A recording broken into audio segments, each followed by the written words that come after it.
C'est une histoire vraie. C'est mon histoire. Je m'appelle Warren Hopkins. En 1977, j'avais 48 ans. Nous avions décidé avec Caroline, ma femme, de nous offrir une croisière aux Canaries, au large du Maroc. Le soleil, la chaleur, la plage. On en rêvait après l'hiver qu'on avait eu à Chicago. Le 27 mars, nous étions donc à bord de l'un de ces deux Boeing 747 qui volaient vers les îles Canaries. Nous étions persuadés d'être en route pour le paradis. Mais nous ignorions qu'au bout du voyage, en fait, c'est l'enfer qui nous attendait.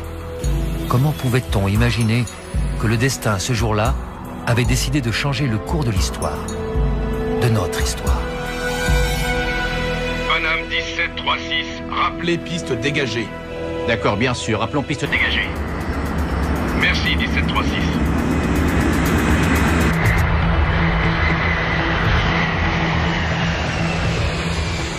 Il a dégagé? Qu'est-ce qu'il y a? Est-ce qu'il a dégagé le Paname? Mais ouais.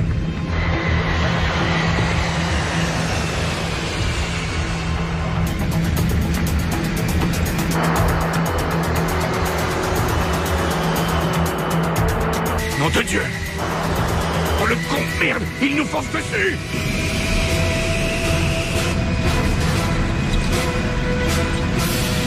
Oh les abrutis!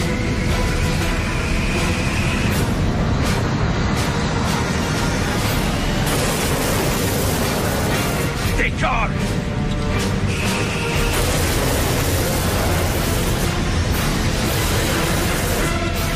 Décolle, décolle, décolle! Dégage!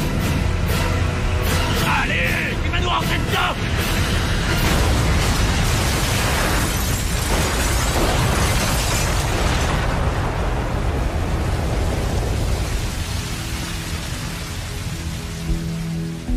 Sur le coup, j'ai cru qu'une bombe avait explosé dans l'avion. C'était comme si chaque molécule de l'atmosphère avait explosé. J'ai ouvert les yeux et j'ai vu que l'appareil était en flammes. Je me suis dit, mon Dieu, nous sommes coincés. Il y avait 28 passagers dans le salon supérieur qui avaient tout simplement disparu. Joanne était là, elle me criait « Suzanne, prends-moi la main ». Les moteurs commençaient à se désintégrer. Je crois que j'ai lâché la main de Joanne très rapidement. J'ai mis les mains sur mon visage et j'ai dit « Seigneur, mon heure est arrivée ». C'est mon instinct de survie qui m'a réveillée et qui m'a dit « Sors de cet avion ». Je lui ai dit, je saute le premier, j'amortirai ta chute. L'avion s'effondrait sur les passagers. J'ai pensé que tout le monde allait y rester. Je me suis sentie responsable parce que j'étais incapable de m'occuper de mes passagers. Je me suis sentie aussi inutile lorsque j'ai regardé l'avion et que j'ai compris qu'on ne pouvait plus rien faire, que le feu nous empêchait d'y retourner. On l'ignorait à cet instant, mais ce jour-là, nous devenions malgré nous les victimes de la plus grande catastrophe aérienne de tous les temps. C'est une catastrophe qui se chiffre par centaines, 562 morts et 72 blessés. Le choc de ces deux monstres bourrés de kérosène, 200 tonnes de pétrole qui vont exploser et qui vont transformer ces deux appareils en véritables brasiers. Les pompiers ont mis plus de 12 heures à éteindre les flammes. Et les minutes que j'ai vécues à cet instant furent les plus longues et les plus terribles de toute mon existence. C'est un vrai miracle si je m'en suis sorti. Ensuite, bien sûr, j'ai voulu comprendre que s'était-il passé. Comment deux avions à la pointe de la technologie avaient pu se percuter sur la même piste.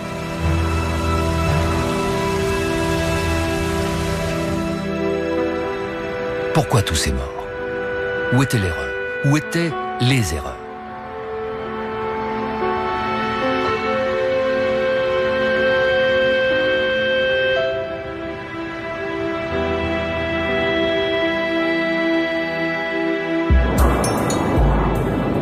Pour comprendre, il faut revenir en arrière, 5 heures plus tôt, alors que nous sommes encore en vol. Nous arrivons de Los Angeles, via New York, et nous survolons l'Atlantique à 11 000 mètres d'altitude, en direction de l'aéroport de Gando, à Las Palmas, sur les îles Canaries. Ah, les plages de sable fin, oh, les poissons grillés, les bains de minuit. Non, arrête, tu m'excites. C'est la première fois que j'ai un vol aussi agréable. Ouais. Pareil. On n'a pas vu le temps passer. Ouais. C'était l'un des premiers charters pour des vacanciers qui partaient en croisière. La plupart des passagers étaient des retraités. Ils se rendaient à Las Palmas, où ils devaient embarquer sur un paquebot pour une croisière de 10 jours. Après ça, ils devaient reprendre l'avion pour retourner aux États-Unis. Mais ce que je ne sais pas, c'est qu'à cette époque, l'archipel est sous la menace d'un groupe indépendantiste, des terroristes qui contestent la domination espagnole sur les îles Canaries.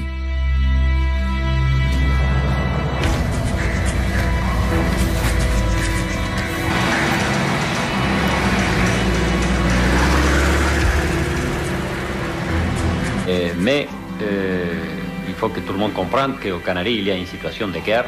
Tant que les Canaries sont une colonie, il y aura la guerre contre l'Espagne. Si le gouvernement espagnol n'accepte pas nos 3 conditions, nous déclencherons la lutte armée totale. Nous continuerons la lutte jusqu'à la fin.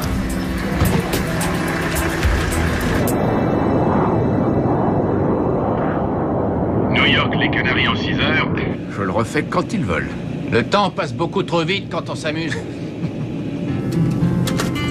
À bord de notre vol, nous sommes 380 passagers et 14 membres d'équipage, dont 2 jeunes hôtesses. J'étais sur ce vol avec ma meilleure amie, Suzanne Donovan. Nous avions l'habitude de voler ensemble. On en profitait. On adorait être ensemble. Hey Suzy, garde un peu de ton énergie pour Paris. Oh, compte sur moi, Joanne. On allait juste à Las Palmas, débarquer nos passagers avant de repartir à vide à destination de Paris. Tout va bien donc, jusqu'au moment où les indépendantistes décident de passer à l'action. Et manque de chance, leur action doit se dérouler précisément là où nous allons, à l'aéroport de Las Palmas.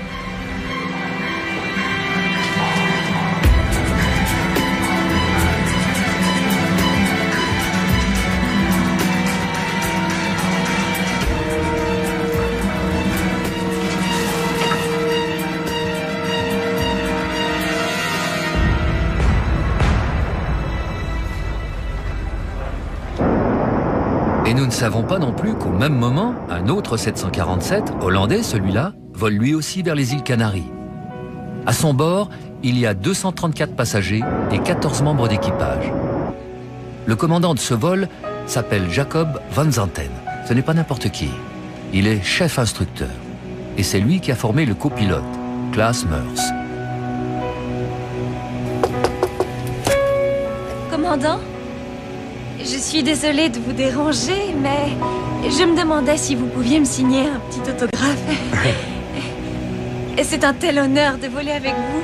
En fait, ce commandant est un peu une star à la KLM. On retrouve carrément son portrait dans les revues de la compagnie.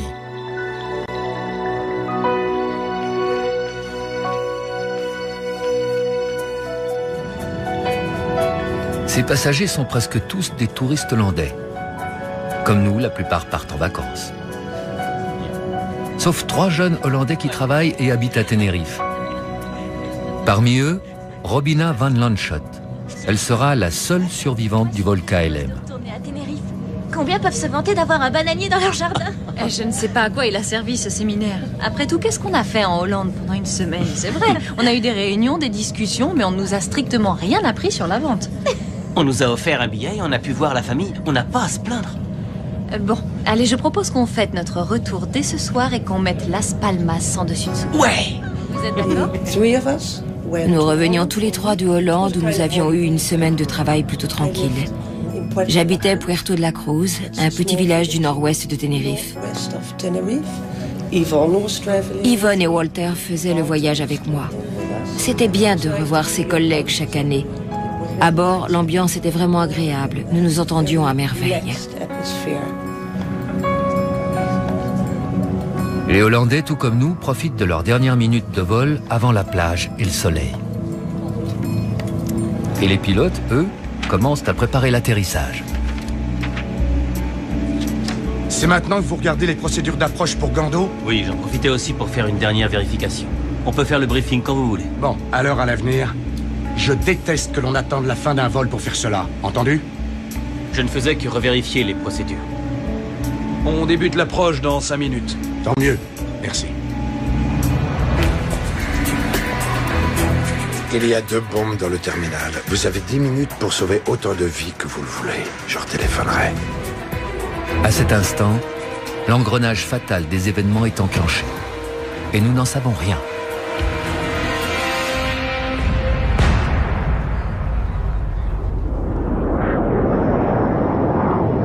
Après plus de 12 heures de vol, nous, on est juste impatients d'atterrir. À toi les manettes. Ok, et on a Gando sur la fréquence. Bien. Équipage, Gando. Arrivé à Las Palmas dans 45 minutes. Ah, si, señor. Gando, Las Palmas, aeropuerto, hombre. Tiens, passe-moi les procédures d'approche du terrain. L'équipage commence à préparer la cabine. C'est bon signe. Je sais qu'on n'est plus très loin.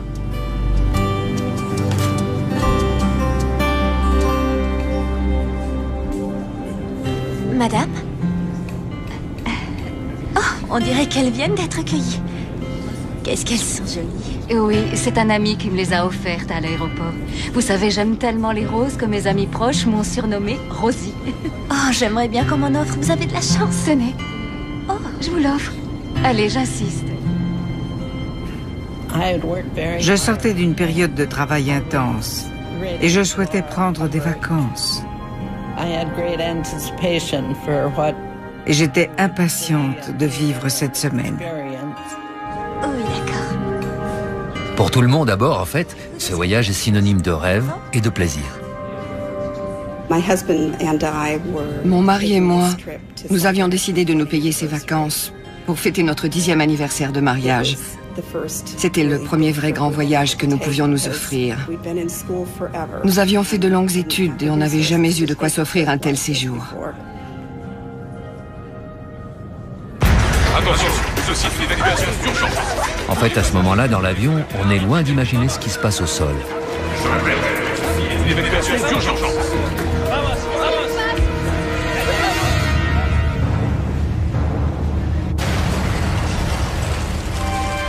En explosant, la bombe des indépendantistes blesse grièvement la fleuriste. Pour le moment, elle est encore la seule victime. Pour le moment. Oui, j'écoute.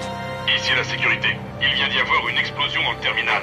On en redoute une deuxième, alors on va fermer l'aéroport. Il faut absolument que vous déroutiez tous les appareils qui s'apprêtent à atterrir. Oui, d'accord, immédiatement. Gando, ici KLM 4805, est-ce que vous me recevez? Nous sommes au niveau 350, demandant l'autorisation pour l'approche. KLM 4805 Gando, l'aéroport est fermé.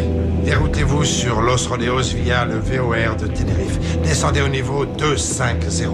Ah, je le sentais venir. Je suis attendu ce soir, j'ai un dîner important et je vais le rater. Descendez au niveau 250. 250. Les Hollandais sont les premiers à être déroutés. Pour l'équipage, c'est un coup dur car ils doivent repartir l'après-midi même vers Amsterdam. Et cette attente imprévue risque de tout remettre en question. Quelques minutes plus tard, on est déroutés, nous aussi, vers le même aéroport. Celui de Los Rodeos sur l'île voisine de Tenerife. Gando, Paname 1736. Bonjour à vous. Nous sommes actuellement au niveau 370. À 120 nautiques ouest. Demandons autorisation pour entamer l'approche. Paname 1736 Gando, l'aéroport est fermé. Déroutez-vous sur Los Rodeos via le VOR de Tenerife. Descendez au niveau 250.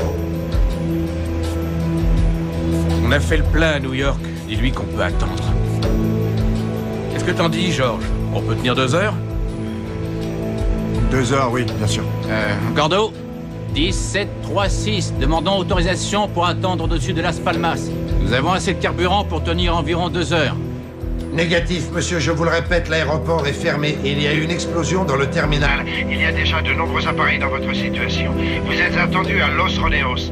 Contactez les contrôleurs des Canaries sur unité 8 décimale 5. Ah, je suis fou de joie. Je pense qu'ils avaient tellement de trafic qu'ils n'ont même pas eu le temps d'étudier la demande d'un appareil pour une mise en attente. Et s'ils nous ont renvoyés sur Tenerife, c'est parce qu'ils ne contrôlaient plus la situation. Enfin, c'est ce que je pensais. Et c'est comme ça qu'on se retrouve à Los Rodeos, sur l'île voisine de Tenerife, à quelques dizaines de minutes de vol de Las Palmas. C'est un aéroport régional habitué à recevoir des petits avions par des jumbo jets. Les parkings ne sont pas très grands et l'aéroport ne possède qu'une seule piste. Mais c'est le seul terrain à proximité. Nous n'avons pas le choix. Comme tous les autres avions en vol, nous devons nous poser à Los Rodeos.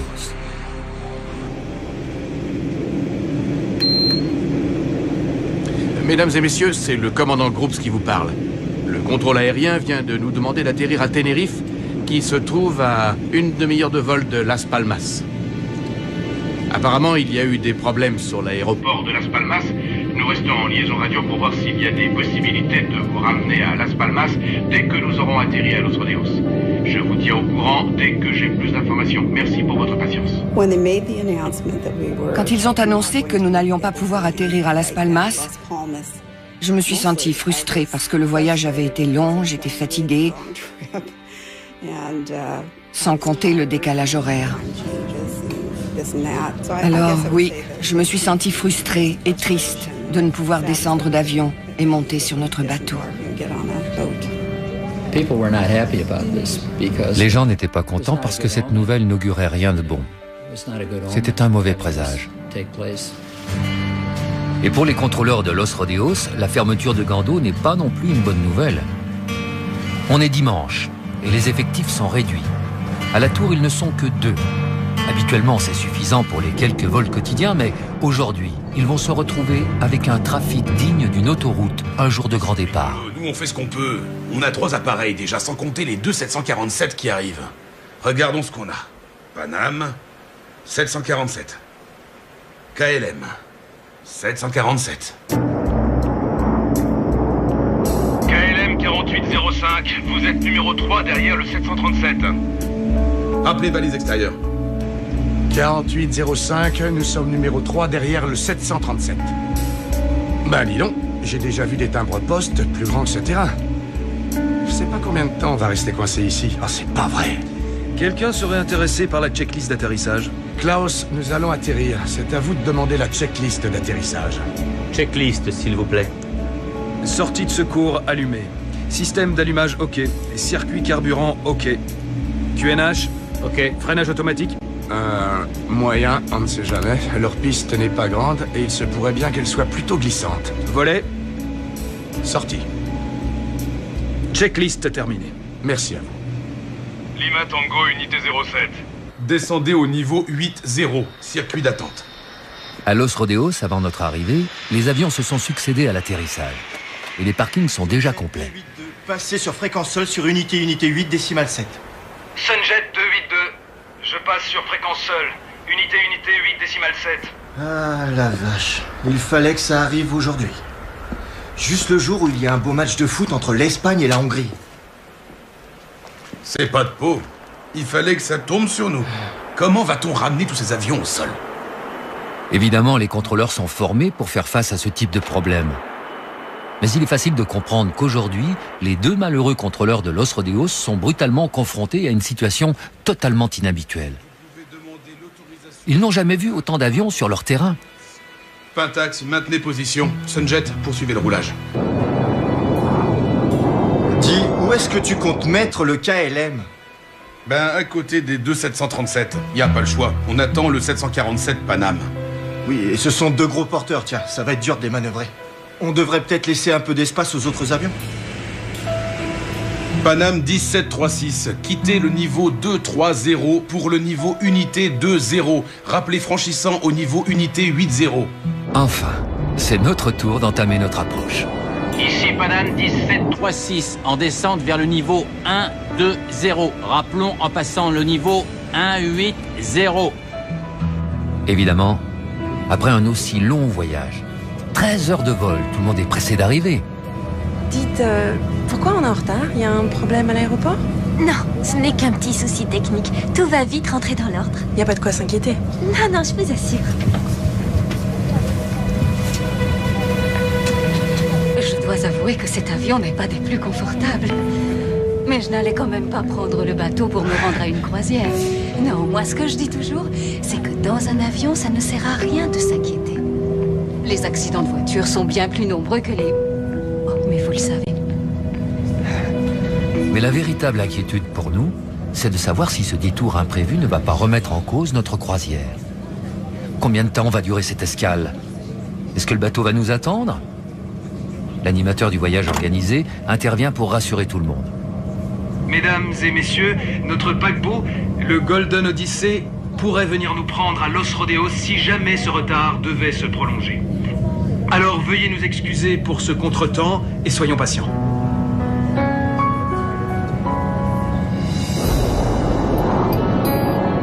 Freinage auto-réglé sur moyen. Nous avons fait la checklist d'atterrissage. Freinage automatique moyen. KLM 4805, autorisation d'atterrir sur piste 3-0. Ici 4805, nous allons atterrir sur piste 3-0.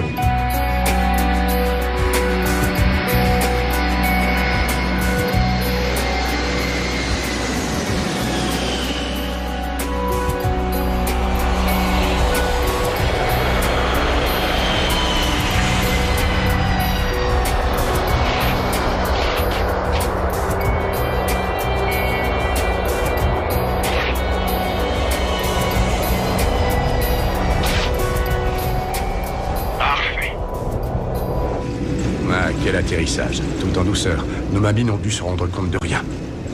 La prochaine fois, plaquez-moi l'avion au sol plus rapidement. Et sans dévorer toute la piste. On ne sait jamais. Entendu?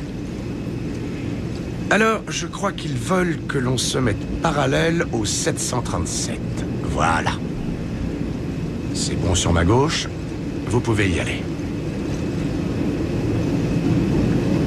Stop. Freinez là. Stop.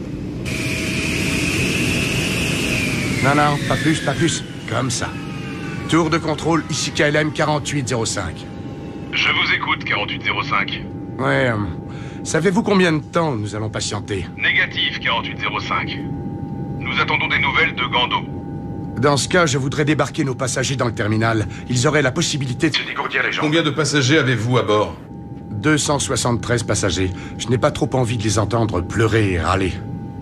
Reçu, nous vous envoyons la navette. C'est gentil. Mais on ne va attendre que quelques minutes. Ouais, c'est ça. Ou quelques heures. Vous tenez à leur dire de rester dans la cabine sans bouger? Vu de la tour, c'est le grand embouteillage. Les parkings sont déjà complètement saturés et les contrôleurs doivent stationner les derniers arrivés n'importe où, en bout de piste. Miguel, viens voir un peu ça. Bon, dépêche-toi alors. Nous avons déjà 2 appareils qui bloquent les bretelles C1 et C2. La seule solution, c'est qu'ils se mettent tous en file ici. Tous les avions ne pourront pas prendre ce virage. J'ai une idée à ce sujet. On pourrait faire passer le 747 Panam par là.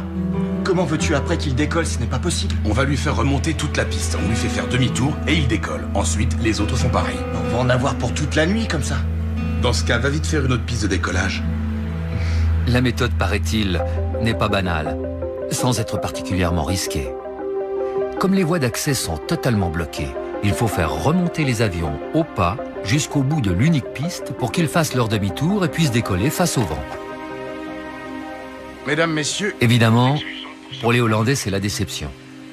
Ils pensaient comme nous terminer l'après-midi sur la plage. Au lieu de cela, ils vont devoir poireauter dans la salle d'attente déjà bondée d'un minuscule aéroport régional. On est arrivé à Los Patatos? Pas encore. D'abord, nous allons visiter un aéroport, celui de Los Rodeos. Ensuite, nous irons à Las Palmas, d'accord? Los Pomelos? C'est ça. Allez, remets tes chaussures. Hey. C'est débile, on va repartir à Las Palmas et on va revenir ici dès demain. On n'a qu'à débarquer ici. Ouais, et qu'est-ce que tu fais de nos valises? Qu'est-ce qu'il est matérialiste, celui-là. Ah, c'est pas parce que tu veux voir Paul que nous on est obligés de se balader à poil. Paul te prêtera un caleçon si tu veux. Oh, l'horreur. Il faut me comprendre, je l'ai pas vu depuis une semaine. J'avoue que je préférais ne pas avoir à repartir. Ouais, je te comprends. Oh, ça y est, on avance.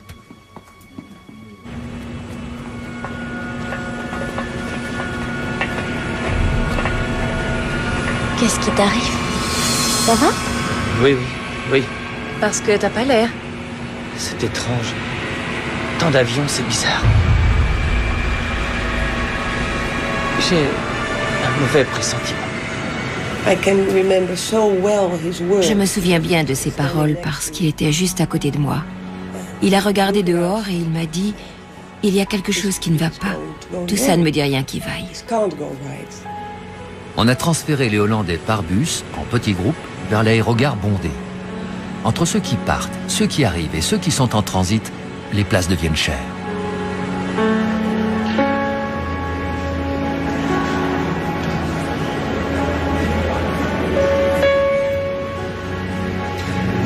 Paname 1736, en courte finale pour la 3-0.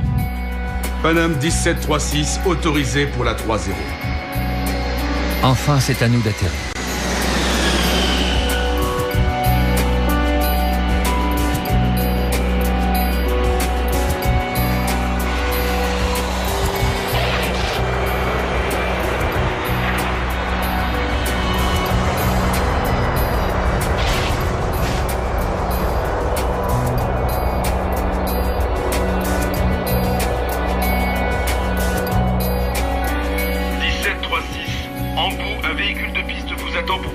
Est-ce que vous l'avez en vue? Affirmatif, tour de Los Rodeos. 1736. Vous allez vous mettre derrière 3 appareils. Est-ce que vous les avez en vue? Il y a du monde, on dirait. 1736. Attention au souffle de vos réacteurs. Quand vous tournerez, il y aura un avion à côté de vous. C'était un véritable embouteillage au sol. Il y avait déjà tellement d'avions qu'à l'atterrissage, on nous a demandé d'aller au bout de la piste et de se mettre derrière 3 autres appareils. C'est tout ce qu'on a vu de l'aéroport. Et nous ne savions pas quand Las Palmas allait réouvrir, alors nous ne nous sommes pas éloignés de l'avion. On est moins chanceux que les Hollandais. Cette fois, l'aérogare est complet. Pas question de débarquer. Après 14 heures de voyage, c'est dur. Mesdames et messieurs, je viens d'autoriser l'ouverture d'une porte ainsi que la mise en place d'une passerelle pour tous ceux qui désirent se dégourdir les jambes. Cependant, étant donné le grand nombre d'appareils présents sur les pistes, nous ne pourrons pas, malheureusement, aller nous rafraîchir dans le terminal. Je sais que vous avez tous eu une longue journée, alors j'espère que nous pourrons repartir d'ici dans pas plus de 30 à 60 minutes. Merci pour votre compréhension. En fait, ils nous ont juste autorisé à sortir de l'avion, à descendre la passerelle et à nous dégourdir les jambes sur le tarmac. Tout le monde était fatigué par ce long voyage et avait hâte d'arriver.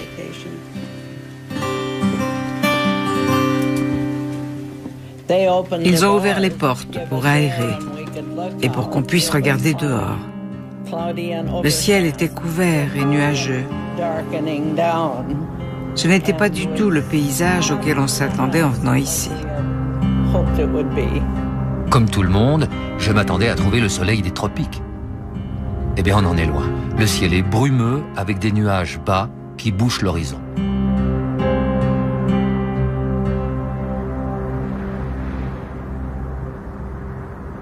J'aime pas ça, ce brouillard. Il ne manquerait plus qu'ils suspendent les vols, ce serait le pompon. Oui, ils ont intérêt à se bouger parce que sinon, on va passer la nuit ici et là. Attention au dépassement d'horaire. Quelqu'un sait combien de temps il reste avant qu'un autre équipage soit forcé de nous remplacer? Voyons voir. Il est écrit là-dedans que la durée autorisée par la compagnie est de 10 heures de vol avec une amplitude de 13 heures. Et ça, c'est quand on fait une escale. Mais, si l'on en fait 2, ça descend à 9 avec une amplitude de 11. Je savais pas, c'est drôle. Mais attention, on a le droit de demander une dérogation. Non, mais vous avez entendu, qui est-ce qui a écrit ces conneries? Des fois, on se demande si les gars qui rédigent ce fatras de règles savent ce que c'est que notre boulot. Qu'est-ce qui se passerait si on attaquait en justice notre compagnie? C'est simple, vous seriez foutu à la porte, vous perdriez votre licence, votre carrière. Entre autres. Les Hollandais doivent commencer à trouver le temps long, eux aussi. Mais dis donc, j'ai une idée. Si on restait à Tenerife, c'est idiot de retourner à Las Palmas, surtout pour revenir ici demain. Et Paul nous attend, allons chercher un taxi. Calme, Paul peut attendre encore 24 heures. Ils prévoyaient ce qu'ils allaient faire. On va dîner là, on prendra un verre. Et moi, je ne voulais qu'une chose. Revoir Paul. Et c'est son amour pour Paul qui va la sauver. J'ai rencontré Robina en décembre 1976. Je suis tombée amoureuse et on ne s'est jamais plus quittés depuis. Ok, si vous voulez, je m'occupe des bagages. Et toutes les deux, vous pouvez rester ici. Et je vais tenir la chandelle à ma meilleure amie et à mon frère? Oh. Reste. Tu sais, Walter et moi, on arrivera très bien à s'amuser sans toi. Ok, oui. De toute façon, tu nous aurais ennuyés à parler de Paul constamment. C'est vrai? Génial. Ouais. Dites, excusez-moi. Est-ce que je peux vous aider? Oui, c'est-à-dire, j'espère ne pas être trop embêtante, mais pourrais-je manger quelque chose? Oh, vous me voyez désolée, il n'y a plus de nourriture à bord. Mais rien qu'une tasse de café et un biscuit? Il n'y a plus rien. Je suis désolée, il va falloir attendre.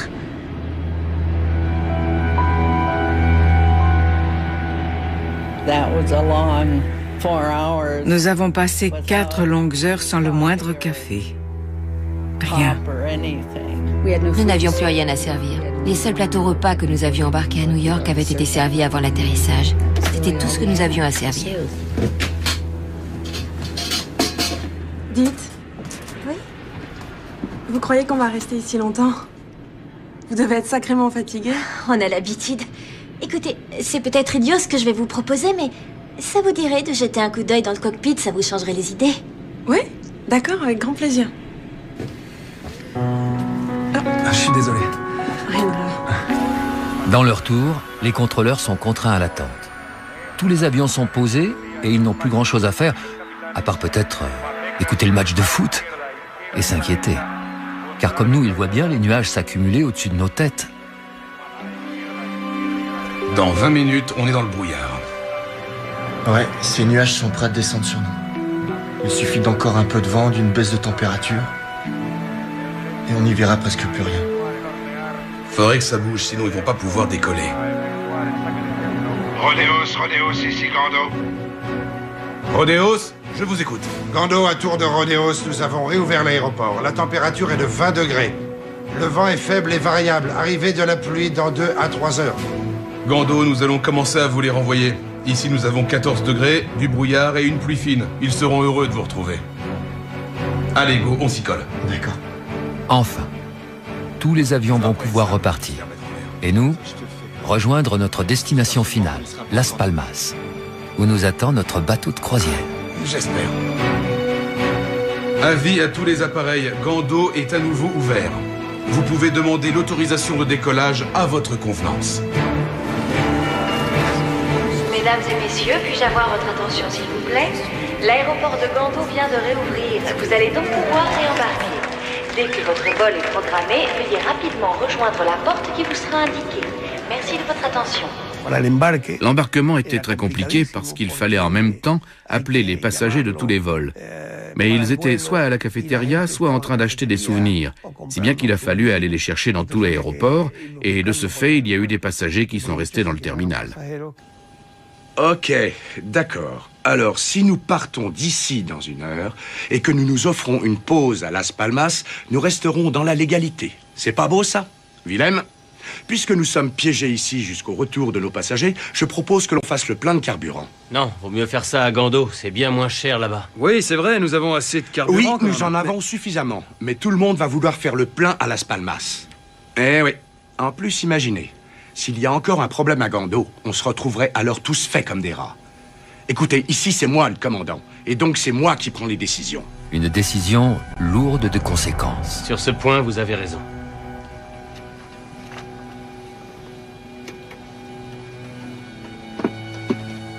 Passerelle, KLM 4805, nous souhaiterions faire le plein.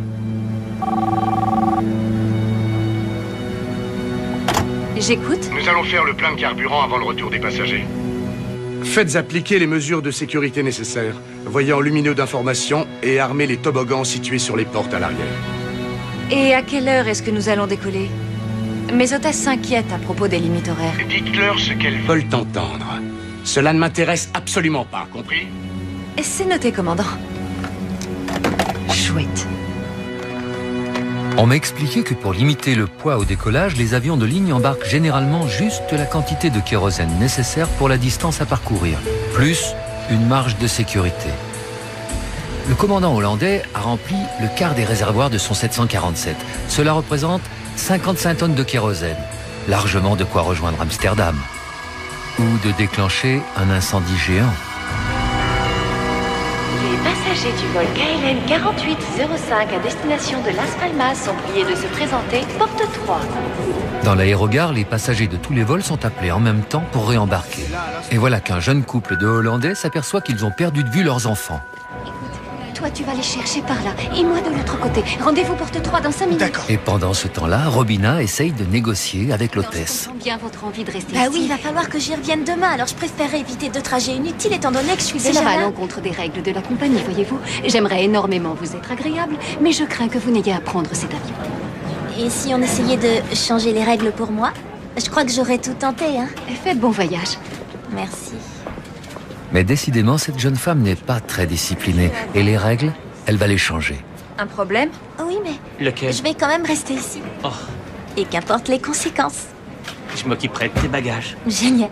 On va franchir la porte tous les trois, sinon ma copine va se douter que je me débine. Allons-y. Viens.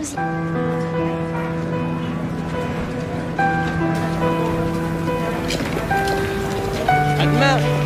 Ciao.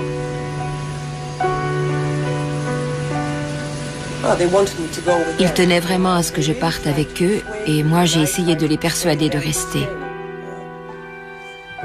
Mais ils ont préféré reprendre l'avion. À cet instant-là, Robina Van Lanschot ne peut pas le savoir. Mais sur les 248 passagers du vol KLM, elle sera la seule et unique survivante.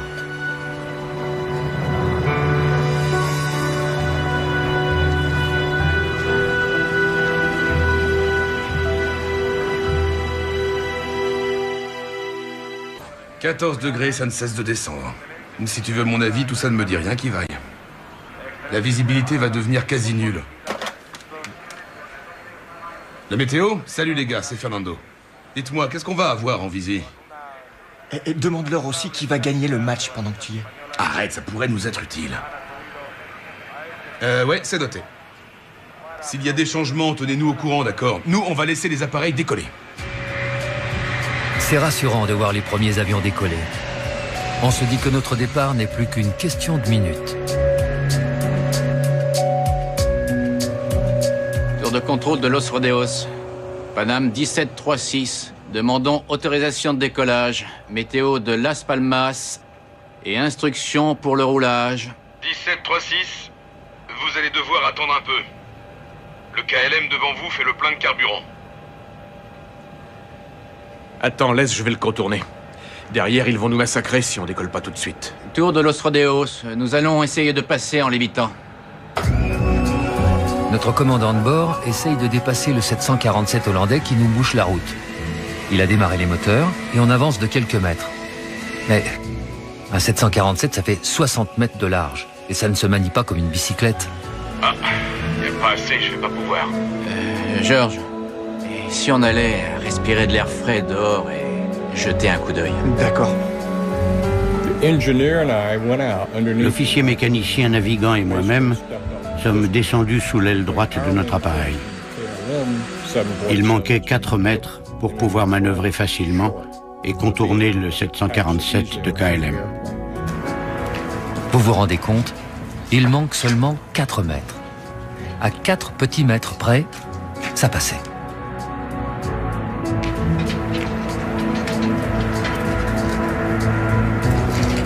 Tu l'avais vu celui-là quand on est arrivé? Tu veux dire le volcan? Ouais, impressionnant, hein? C'est le Monte Ide. Selon la légende, c'est la demeure du diable. 3700 mètres. C'est ce qu'il y a de plus haut en Espagne. Enfin, à ce qu'il paraît. Il doit pas souvent y avoir de soleil dans ce patelin. Ouais, un air chaud et humide traverse l'Atlantique et arrive ici. Il se refroidit et ensuite, bingo, ça se transforme en purée de pois. Et les touristes se mettent à pleurer. KLM 4805, ici Paname 1736. Ici Van Zanten. On est coincé derrière vous, les gars. Est-ce que vous avez une idée du temps que ça va prendre encore? 35 minutes, KLM terminé. Il a raccroché? Il est sympa celui-là. Il nous empêche de passer et il ose raccrocher. Ah non, je te jure. Et chez les Hollandais, les choses ne vont pas non plus en s'arrangeant. Je viens à nouveau de recompter, il nous en manque 4. C'est la famille qui se trouve à la rangée 33. Très bien. Je vous laisse avertir le commandant. Je vais m'occuper de nos passagers. Ah, c'est très gentil. Ce n'est rien. Roberto, retrouvez-les, s'il vous plaît. Je vous en supplie, le plus vite possible. D'accord. Commandant? Qu'y a-t-il? Qu'est-ce qu'il y a encore? Il nous manque 4 passagers. Bien. Sachez que nous avons 273 passagers qui risquent bien de passer la nuit dans l'appareil si nous ne décollons pas immédiatement. Alors, sauf si vous désirez rester coincé, ce qui m'étonnerait, je vous conseille d'aller immédiatement au terminal et de ramener ces 4 passagers. Entendu? Évidemment, nous, on ne sait rien de tout ça. On a quitté nos domiciles 18 ou 20 heures avant. La nuit passée dans l'avion, le décalage horaire, tout le monde est fatigué et on comprend de moins en moins pourquoi il faut encore attendre alors que d'autres avions décollent. Malgré les efforts de l'animateur, ce voyage organisé commence décidément très mal. Laisse, je vais m'en occuper.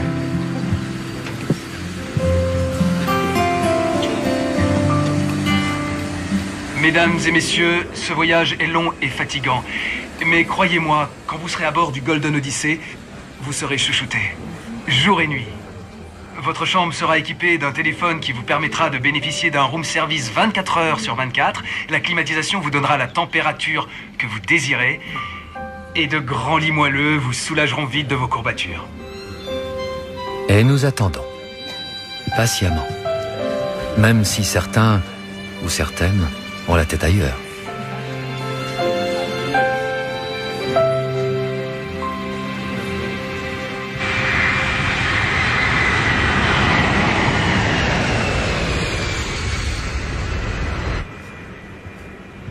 Mademoiselle, je vois que les autres avions décollent. Vous pourriez me dire ce qui se passe? Après tout, nous étions là bien avant ces autres appareils. Nous allons décoller dans quelques minutes.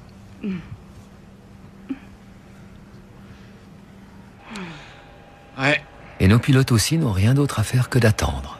Ah, est-ce que j'aimerais être à Paris, là, tout de suite? Je crois que t'es pas le seul, tu sais. On ira bien un jour. Ouais, on va y arriver. Nous ne le savons pas, mais en fait, nous sommes obligés d'attendre que le coordinateur Roberto retrouve les derniers passagers manquants du côté hollandais. On vous a cherché partout, venez, dépêchez-vous. Ils n'attendent que vous pour pouvoir décoller. Viens vite, ma Allez, viens là, toi. Et dépêchons-nous, sinon ils vont partir sans nous.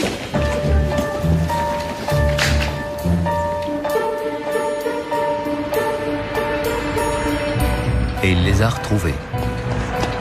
Le malheureux, en totale innocence, les envoie tous vers la mort. Merci beaucoup, de rien.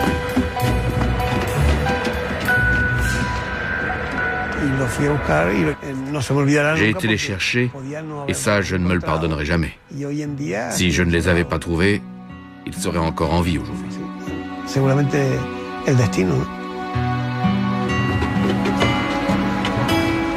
Voilà, Encore allez désolé. vite, dépêchez-vous. Allez-y.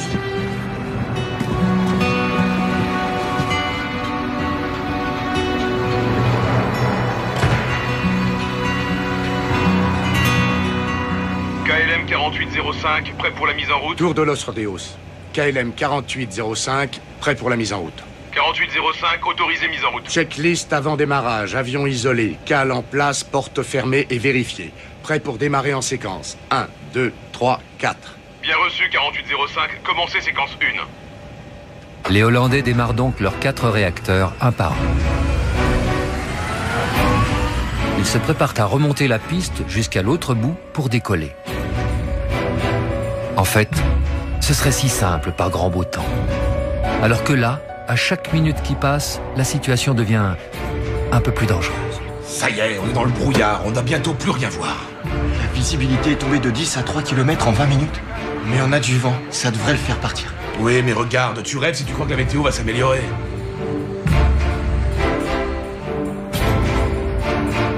Tour de Los Rodeos, ici 4805. Demandons autorisation de pouvoir remonter la piste pour pouvoir décoller sur la 30. 4805, autorisé à pénétrer et remonter la piste. Bien reçu, on remonte la piste. 4805 s'engage sur la 12.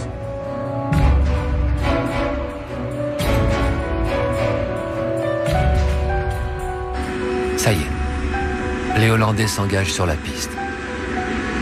Nous, on s'apprête à faire de même et à les suivre à quelques centaines de mètres, dans un brouillard de plus en plus dense. Tour de Los Rodeos, ici Paname. 1736, prêt à mettre en route. Paname 1736, vous êtes autorisé à mettre en route.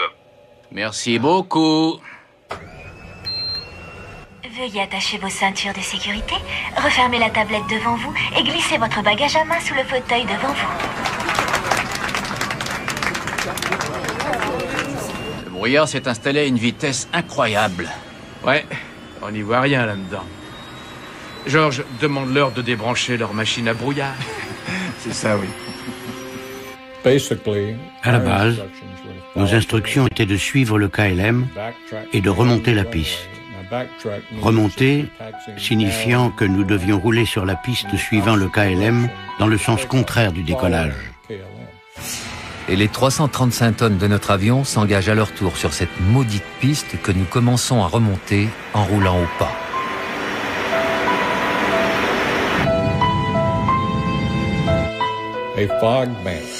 L'aéroport de Los Rodeos est dans une cuvette.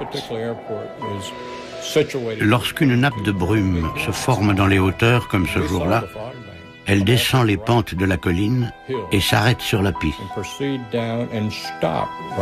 Notre visibilité est donc passée de parfaite à moins de 500 mètres. Nous avons perdu de vue le KLM. On va avoir 2 avions sur la piste. Ils n'ont qu'à rester à bonne distance, même avec ce brouillard, ils peuvent se voir.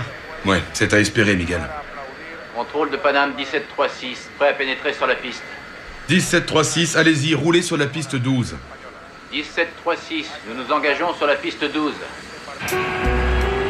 Nous avons perdu de vue le Hollandais qui remonte la piste. Caché dans le brouillard, il est là, quelque part devant nous, à 700, 800 mètres. C'est à peine si on arrive à voir la piste. Et en plus, on ne roule qu'à 25 km/h.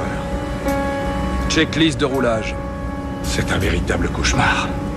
Ça va nous prendre 1 heure à cette vitesse. Il est hors de question que je passe une seule nuit à Las Palmas. Ça, ils vont m'entendre. Checklist de roulage. Oui, allez-y. Cadran de poussée, indicateur de virage, boussole de sécurité. Cap comparé et vérifié. Ok, notre poids est de 200 tonnes avec 55 tonnes de kérosène. Les paramètres ont été vus et vérifiés par moi-même. Checklist de roulage terminée. Paname 1736, autorisé à remonter la piste derrière le KLM. Paname 1736, nous suivons le KLM. À partir de maintenant, nous sommes tous sur la même piste. Les Hollandais devant, nous derrière.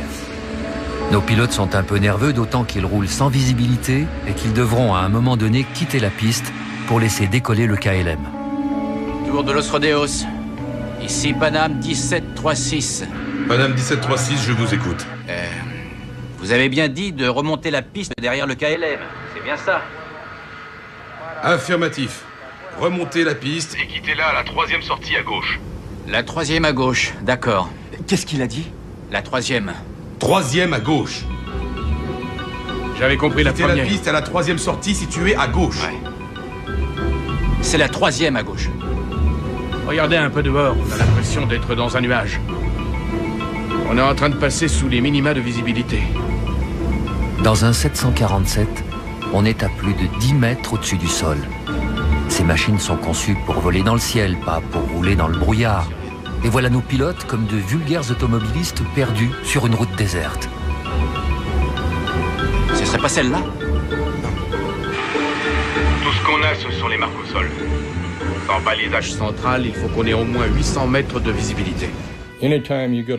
Lorsque la visibilité est si faible, on a au dos de nos fiches d'approche des informations concernant la piste et les minima requis en visibilité pour décoller.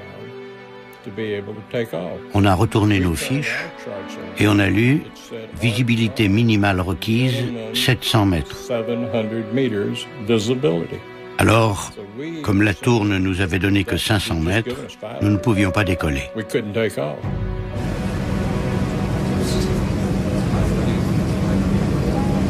Je te raconte pas, j'ai les pieds en compote. En plus, j'ai l'impression qu'avec ce temps-là, on n'est pas encore parti.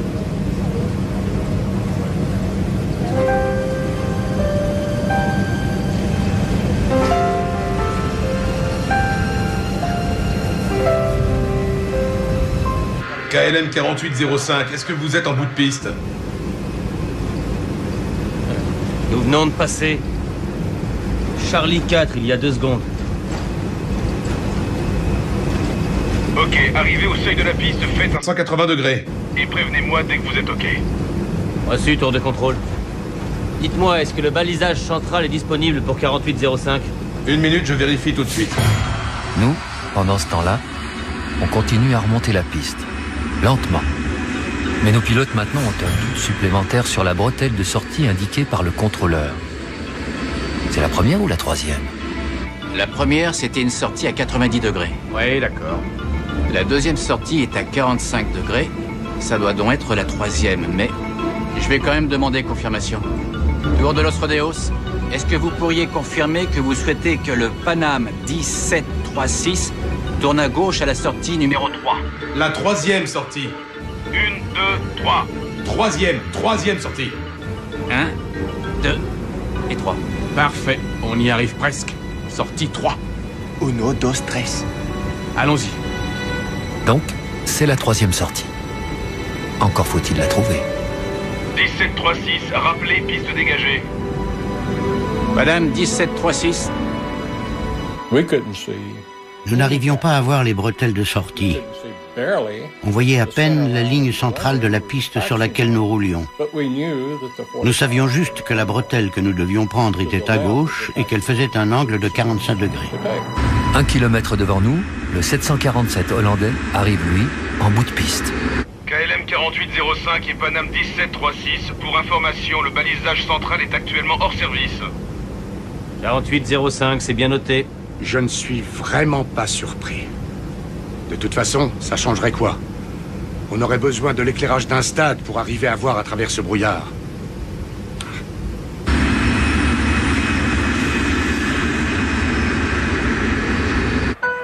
Dans la tour, pour les deux contrôleurs aussi, la situation est stressante.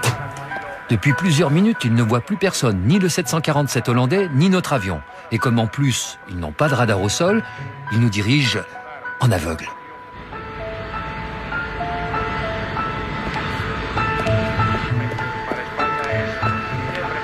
Je ne les vois plus. Je n'ai plus de contact visuel avec eux. Il nous faudrait un radar au sol. Comment veux-tu faire décoller des avions par un temps pareil? Évidemment qu'il faut un radar. Ça va bien se passer, ils sont suffisamment éloignés l'un de l'autre.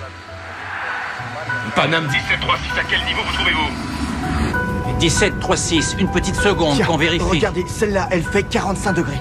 Ouais. Ça veut donc dire qu'on est ici? Oui, sûrement. Ok, la prochaine, on dirait qu'elle fait 45 degrés. Ouais. D'accord, mais... maintenant, qu'est-ce qu'on fait?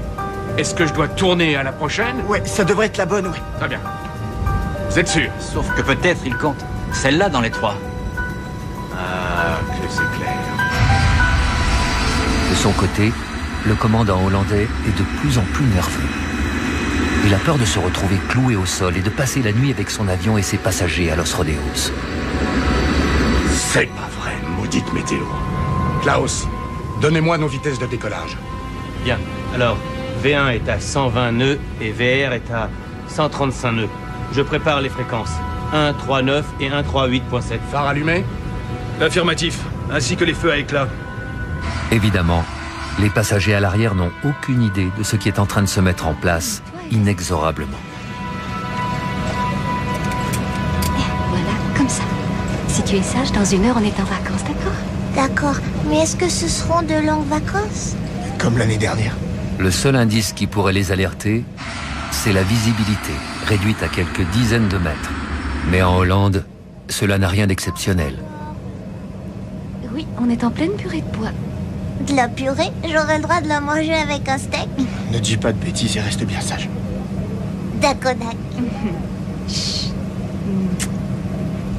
Tiens, tu veux des chewing-gums? Ouais, merci. C'est gentil. Je me demande si Robina va passer une bonne soirée. Oh ça, je m'inquiète pas du tout. Je suis sûr qu'elle va passer une soirée formidable. Ah oui? Ben oui, elle va être avec ton frère, Paul, dit le beau gosse. Oui, tu as raison. 17h04. Les Hollandais arrivent au bout de la piste et entament leur demi-tour. Attends, il y en a combien qui ont décollé? J'ai l'impression que ça fait 1 heure qu'on roule. On voit rien du tout. Tu crois que la visibilité est meilleure devant? Sûrement, ouais. Cool. En tout cas, faut l'espérer. À partir de maintenant, nos deux avions sont face à face, à moins d'1 kilomètre de distance, sans se voir. Ok. On est au seuil de piste. On est parfaitement alignés. Et on voit parfaitement bien la ligne d'axe de piste. Prêt au décollage, tous les paramètres sont dans le vert. La visibilité reste malheureusement mauvaise. Mettez les essuie-glaces. J'allume les feux. J'ai dit mettez les essuie-glaces. Désolé. Essuie-glace. Ok. Nous avons une visibilité de 700 mètres maintenant. Eh, 1 minute. On n'a pas l'autorisation de route. Alors, demandez-la. KLM 4805. Nous sommes prêts pour le décollage. Attendons autorisation de route. L'autorisation de route, ce sont des instructions données au pilote pour lui indiquer comment aller à l'aéroport de destination. Ce n'est pas une autorisation de décoller. On peut vous donner l'autorisation de route 15 à 20 minutes avant un décollage. KLM 4805, vous êtes autorisé pour la balise Papa au niveau 90. Après décollage, virage à droite au cap 040. Jusqu'à l'interception du radial 325 du VOR de Las Palmas. Bien reçu, tour de contrôle KLM, prêt au décollage. Ok. Allez, on y va. Non, attendez autorisation de décollage. On est toujours sur la piste. Paname 1736. Paname 1736, rappelez Piste dégagée. Ok, on rappelle piste dégagée. Merci 1736. Il nous a demandé si nous étions sortis de la piste. J'ai répondu négatif. Nous sommes toujours sur la piste, mais nous vous rappellerons quand la piste sera dégagée. C'est la dernière chose que j'ai dite à la radio. Tu veux mon avis? Tirons-nous vite fait de là. C'est un nerveux, ce Hollandais. On dirait il est plutôt pressé.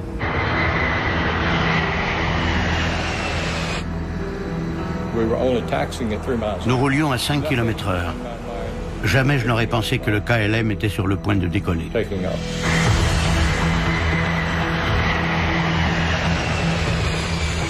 Il a dégagé? Qu'est-ce qu'il y a? Est-ce qu'il a vraiment dégagé le Paname? Oui, évidemment. Les jeux sont faits. À chaque seconde, le KLM prend un peu plus de vitesse. Au même moment, nous arrivons devant la bretelle de sortie. Oh de Dieu! Trop lentement. Oh le con, merde, il nous fonce dessus!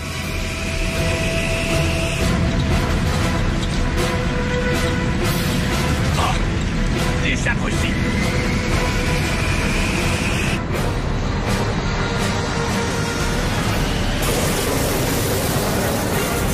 Décolle!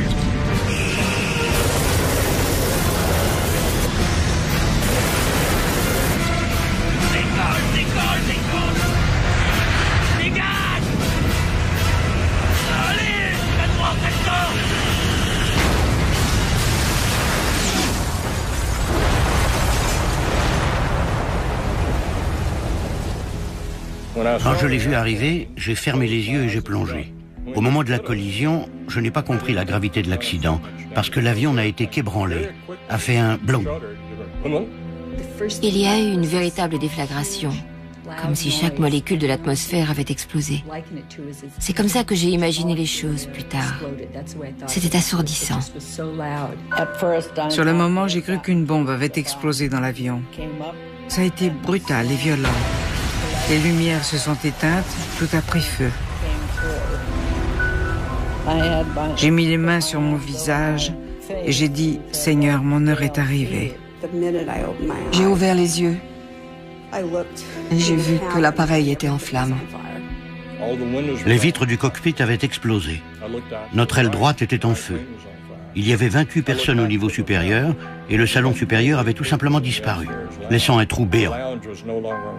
En me retournant, j'arrivais à voir la queue de l'appareil. C'est comme si un géant avait découpé le haut du fuselage et l'avait retiré. Les gens restaient dans leur fauteuil, ils ne bougeaient pas. Je ne sais pas pourquoi. En temps normal, vous êtes supposé attendre les ordres. Mais là, c'était clair. Dans cette situation, il n'y avait plus d'ordre à attendre. Il y avait le feu et j'ai crié à Suzanne, l'aile est en feu. Elle a couru jusqu'à mon poste. Suzanne était là, prête à ouvrir la porte, mais celle-ci était complètement froissée comme du papier d'alu.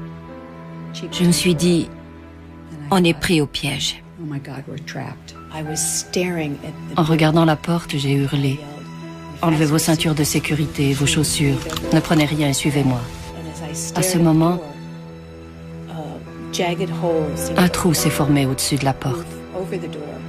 Ensuite, on s'est retrouvés dehors. Ne me demandez pas comment, je n'en sais rien. Joanne était là, elle me criait « Suzanne, prends-moi la main ». J'étais là, au-dessus de la porte, sur le fuselage déchiqueté. Je me suis penchée et j'ai dit à Suzanne, donne-moi la main. Elle m'a sorti d'une seule main, je ne sais toujours pas comment elle a fait. Alors que nous nous étions hissés sur le haut de l'appareil, je me suis dit, on est sacrément loin du sol. Si on saute, on va se briser les jambes. Le fuselage de l'appareil me faisait penser à la banquise. Des gros morceaux se détachaient, on ne savait pas où mettre les pieds. Les moteurs commençaient à se désintégrer. On les entendait exploser et projeter des pièces de métal aux alentours. Je crois que j'ai lâché la main de Joanne très rapidement. Ensuite, j'ai sauté d'une hauteur d'environ 2 étages. Le commandant sauta dans ce qui avait été la première classe de l'avion. Lorsqu'il toucha le sol, celui-ci céda sous son poids et le commandant se retrouva dans la soute à bagages. La chaleur était telle que les bouteilles d'oxygène ont explosé et l'ont très sérieusement brûlé. C'est mon instinct de survie qui m'a réveillée et qui m'a dit « Sors de cet avion ». J'essayais juste de comprendre ce qui était arrivé. Je me suis précipité sur la sortie et là, soudain, je me suis dit « Mais qu'est-ce que je fais? Et ma femme, où est-elle » Je me suis retourné, elle était là, derrière moi. Je lui dis « Je saute le premier et j'amortirai ta chute ». J'ai détaché la ceinture de sécurité de mon mari, qui était assis à côté de moi. Je l'ai poussé pour qu'il se lève et nous sommes allés à la sortie la plus proche. Il y avait trop de flammes de ce côté.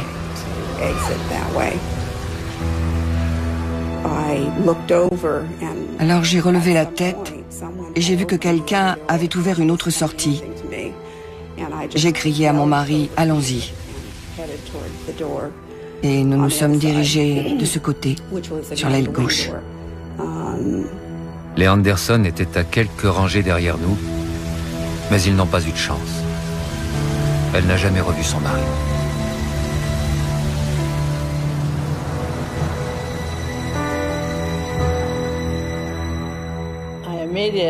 C'était une vision apocalyptique.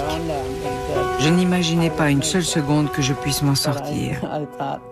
Mais je me suis dit, bouge-toi de là, fais quelque chose, ne reste pas assise. J'ai commencé à monter sur les fauteuils et je ne suis pas une sportive, mais j'ai enjambé 3 rangées de fauteuils. Un homme me regardait, ayant l'air de dire « Aidez-moi ». Mais je ne pouvais rien faire pour lui. Après la collision, les communications avec la tour de contrôle furent coupées. Elle n'arrivait plus à recevoir des réponses du KLM ou de notre part. C'est un appareil qui était en attente au-dessus de l'aéroport qui a appelé la tour et qui leur a dit « Je vois de la fumée et des débris sur votre piste ». Tour de Los Rodeos, je suis en vente arrière pour la 3-0. Qu'est-ce qui se passe? Ce qui est incroyable, c'est que jusqu'à ce moment-là, les contrôleurs ne s'étaient rendus compte de rien. Merde, qu'est-ce qui s'est passé?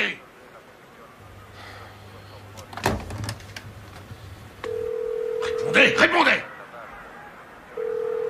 Répondez, répondez! Le contrôleur a enclenché le système d'alarme. Après nous avoir percutés, le KLM s'est arrêté 500 mètres plus loin, près de la tour. Alors, quand les secours sont arrivés, ils se sont d'abord occupés d'eux. On n'a vu personne pendant un bon bout de temps. Je me demandais, mais pourquoi personne ne vient nous aider?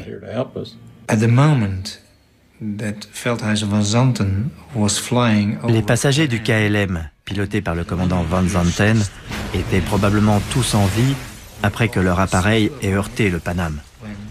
C'est en s'écrasant au sol que l'incendie s'est déclenché et a tué tous les passagers.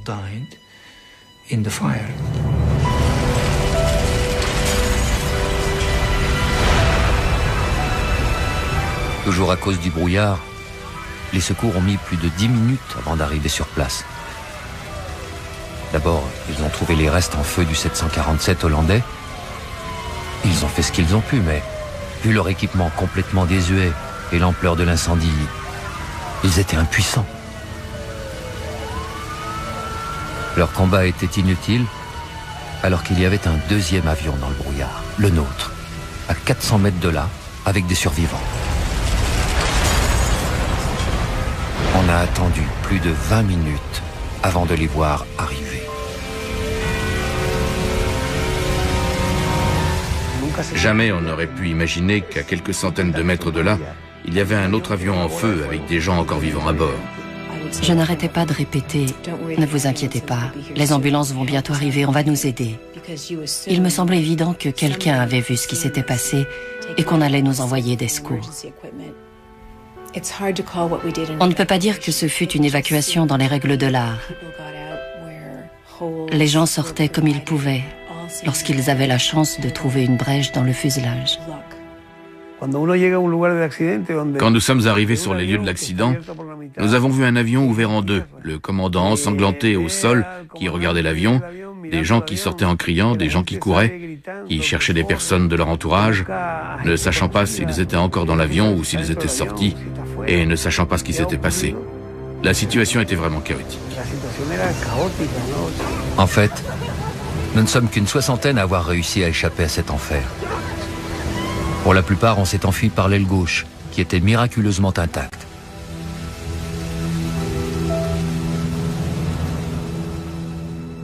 Il y avait plein de passagers sur l'aile gauche de notre appareil. Je dirais qu'il devait y avoir 45 à 50 rescapés qui attendaient qu'on vienne les aider.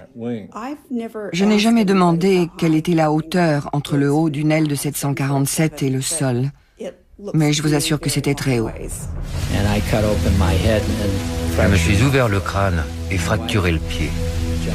Quand ma femme a sauté et qu'elle m'a dit qu'elle ne pouvait pas marcher, j'ai quand même réussi à la traîner sur plusieurs mètres, loin de l'avion. Les moteurs continuaient à tourner et je ne tenais pas vraiment à m'en approcher. Alors je suis resté sur le fuselage de l'avion. Je n'imaginais pas que j'allais devoir sauter de l'aile.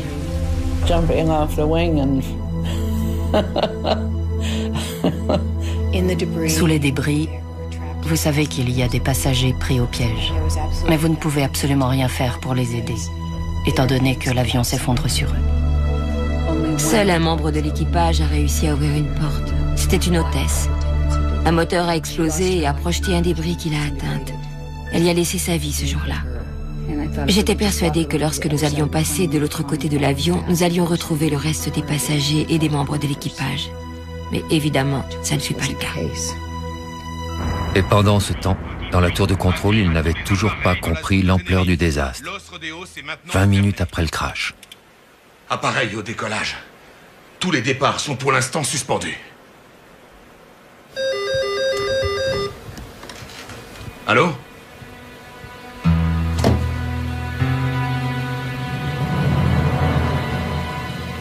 Oh mon Dieu. Oh mon Dieu.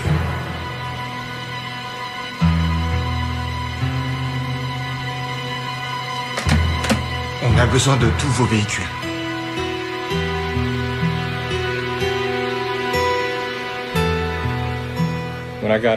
Une fois au sol, j'ai entendu les gens crier, hurler.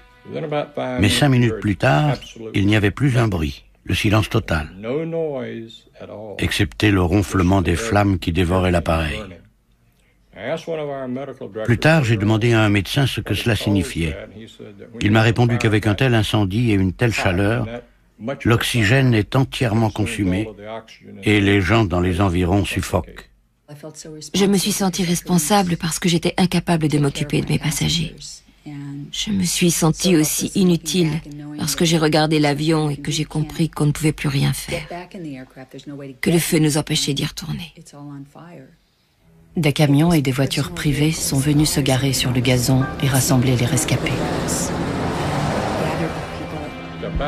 Les 3/4 des passagers rescapés furent emmenés à l'hôpital en taxi. Je vous assure que je me souviendrai toujours du trajet jusqu'à l'hôpital.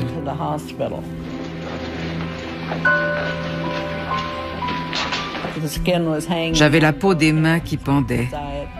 J'étais complètement brûlée. Mais mes yeux n'ont rien eu.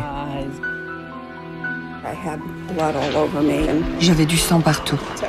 Mais je suis allée vers quelqu'un et j'ai dit « Je suis médecin, est-ce que je peux aider ?» L'homme m'a lancé un regard étrange. Il a eu un sourire chaleureux et m'a fait non de la tête. Ensuite, je suis tombée dans le coma. Évidemment, dans les heures qui ont suivi, toute la presse internationale est arrivée à Los Rodeos. Et les premières images ont fait le tour du monde. Le choc de ces deux monstres bourrés de kérosène, 200 tonnes de pétrole qui vont exploser et qui vont transformer ces deux appareils en véritables brasiers. C'est une catastrophe qui se chiffre par centaines. 562 morts et 72 blessés. One was a Pan Am charter from Los Angeles that picked up more people in New York before flying to the Canaries. The other was a KLM charter from Amsterdam in the Netherlands. Un des hangars a servi de morgue. Il était immense.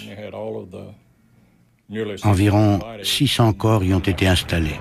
Plus même, je crois. Le bilan définitif s'est élevé à 583 victimes. C'est la plus grande catastrophe de toute l'histoire de l'aviation. Chez nous, aux États-Unis, comme en Hollande, le choc a été immense.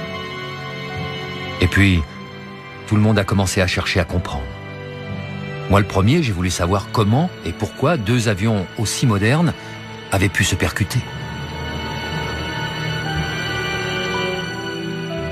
3 pays ont été impliqués dans l'enquête. L'Espagne, parce que c'était son territoire, la Hollande, parce que l'autre avion venait d'Amsterdam, et les États-Unis, parce que nous étions américains. Un sacré boulot pour ces enquêteurs qui devaient maintenant tenter d'expliquer l'inimaginable, l'impensable, la collision sur la même piste de deux géants des airs. Il existe des théories sur les accidents aériens. Un chercheur, un certain James Reason, a imaginé il y a une trentaine d'années un schéma type. D'après lui, les origines d'un accident sont toujours multiples. Les causes s'ajoutent les unes aux autres, un peu comme des strates, chacune comportant une défaillance, un trou à travers lequel peut se glisser l'accident. Lorsque tous les trous se retrouvent alignés, l'accident devient alors inéluctable. C'est souvent ça, un tas de petits trucs qui s'additionnent, puis voilà. C'est des plaques qui se traversent les unes après les autres.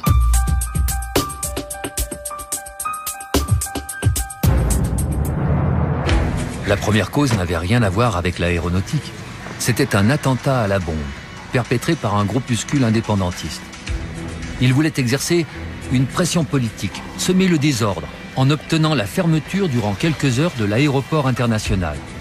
À aucun moment, ils n'ont imaginé les conséquences de leur action.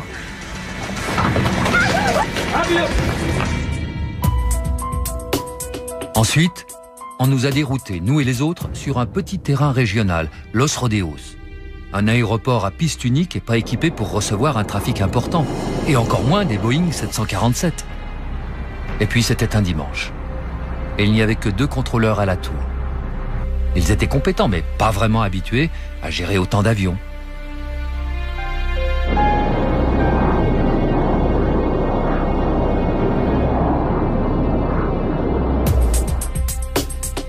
Troisième cause, le déroutement, les attentes, les contretemps, la météo, la pression commerciale, tout cela a généré chez les passagers comme chez les pilotes un véritable stress. Avec un facteur aggravant. Le commandant hollandais, lui, devait ramener son avion le jour même à Amsterdam. Et il savait qu'un retard trop important allait le clouer au sol pour la nuit et le forcer à attendre le lendemain matin.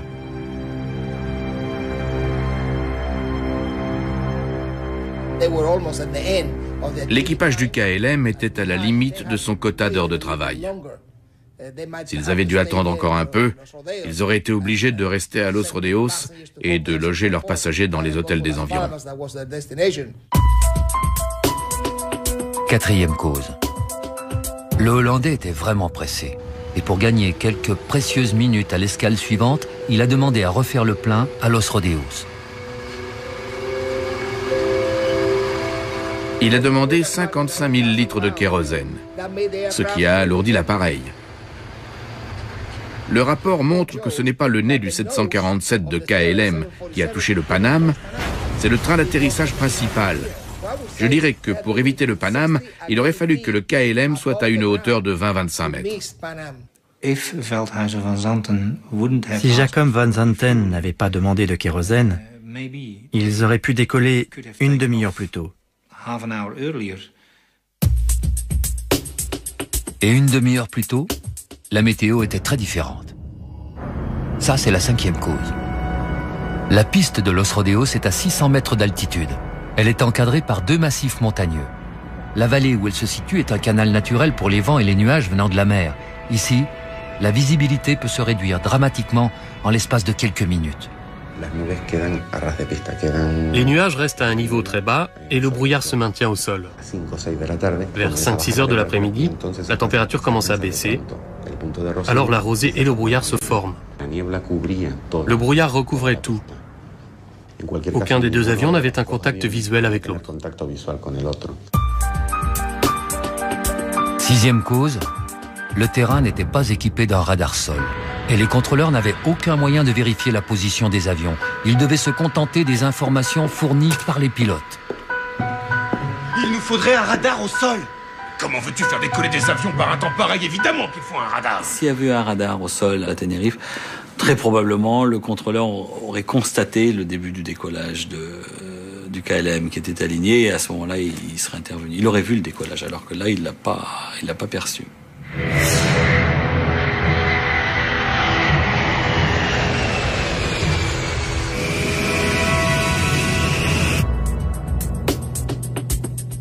La septième cause de la catastrophe, ce fut un problème de langage. En aéronautique, la langue internationale est l'anglais, mais les Espagnols parlaient avec un fort accent. Et nos pilotes ont eu quelques difficultés à les comprendre. Pouvez-vous confirmer, s'il vous plaît? Vous voulez que le Paname 1736 tourne à gauche à la 3e bretelle? 1, 2, 3, 3e bretelle. Dans cette histoire, le maillon faible est la communication radio entre la tour de contrôle et les deux équipages. Il y a eu des problèmes de compréhension entre les pilotes et la tour. Mais ce n'est pas ce qui a entraîné l'accident. Le Paname avait reçu pour instruction de sortir à la 3e bretelle, alors que seule la 4e faisait un angle de 45 degrés. C'est cette bretelle qui était la plus pratique à emprunter pour un 747 souhaitant remonter la piste. La huitième cause tient à un chevauchement des messages radio. Au moment critique, tout le monde s'est mis à parler en même temps, et plus personne n'a rien entendu. Résultat, l'information capitale d'attendre avant de décoller n'est jamais arrivée au commandant Van Zanten. Nous sommes prêts au décollage. Ok, allez, on y va. Non! Attendez autorisation de décollage. On est toujours en train de remonter la piste Paname 1736. Voici reconstitués très exactement les derniers messages radio entre la tour et les deux avions. Attendez l'autorisation décollage. On est toujours en train de remonter la piste Paname 1736.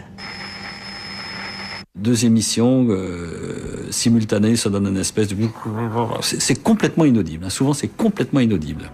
Et maintenant, voici le son original de ces derniers messages radio enregistrés par les boîtes noires. Nous étions à 28 secondes de la collision.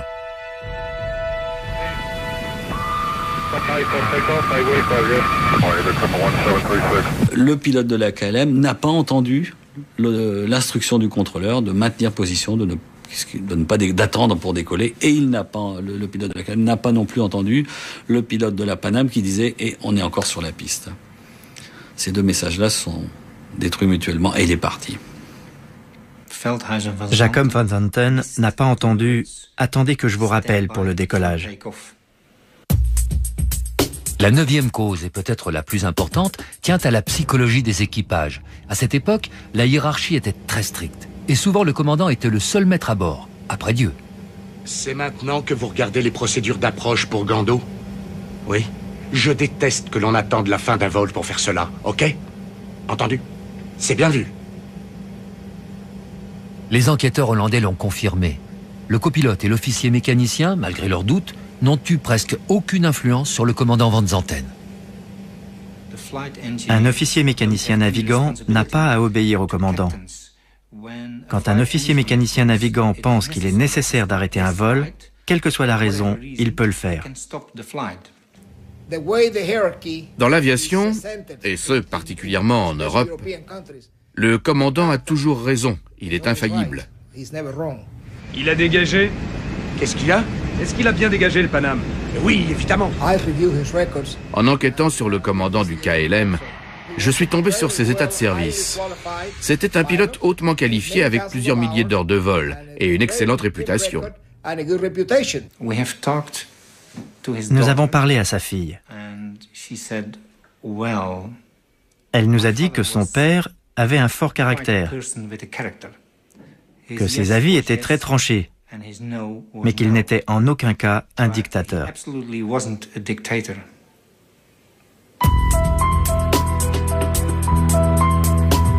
Au bout du compte, 9 causes différentes ont été clairement identifiées, mais aucune d'elles n'a permis d'expliquer à elle seule la catastrophe de Tenerife. Selon le rapport d'enquête, la cause principale demeure la décision du commandant hollandais de décoller sans en avoir reçu l'autorisation. Jacob Van Zanten était pourtant compétent. Il n'avait aucune tendance suicidaire. Au moment où il a mis les gaz, il était donc certain d'avoir reçu cette autorisation.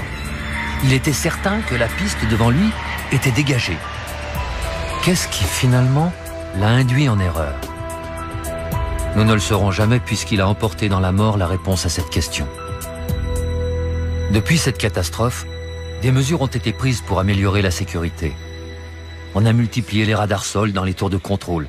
Le vocabulaire utilisé par les pilotes et les contrôleurs a été clarifié et les rapports hiérarchiques dans les postes de pilotage ont été entièrement revus. Tout cela me réconforte, même si le risque zéro n'existe pas et que l'erreur demeure terriblement humaine.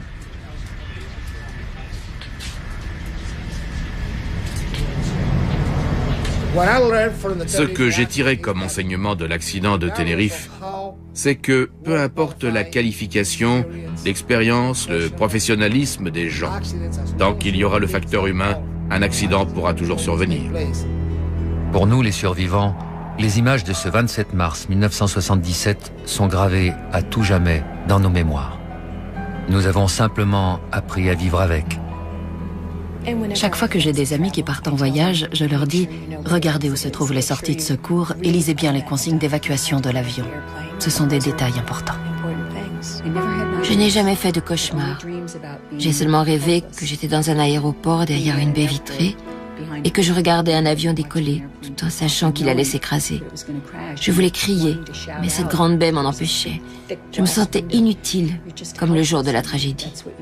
Il était de ma responsabilité de m'occuper de mes passagers, mais j'étais dans l'impossibilité de le faire. Nous n'avons pas pu les sauver. La perte de mon mari a bouleversé ma vie, mais aussi celle de mon fils et de toute ma famille proche et lointaine.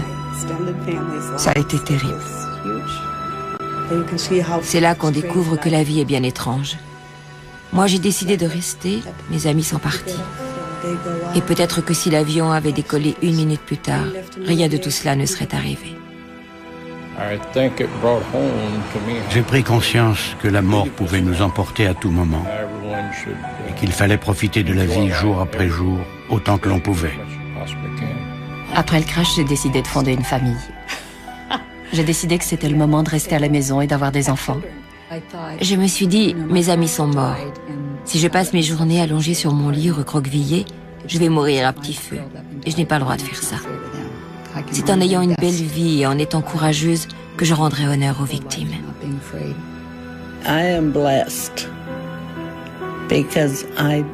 J'ai de la chance parce que je n'ai aucun traumatisme lié à l'accident.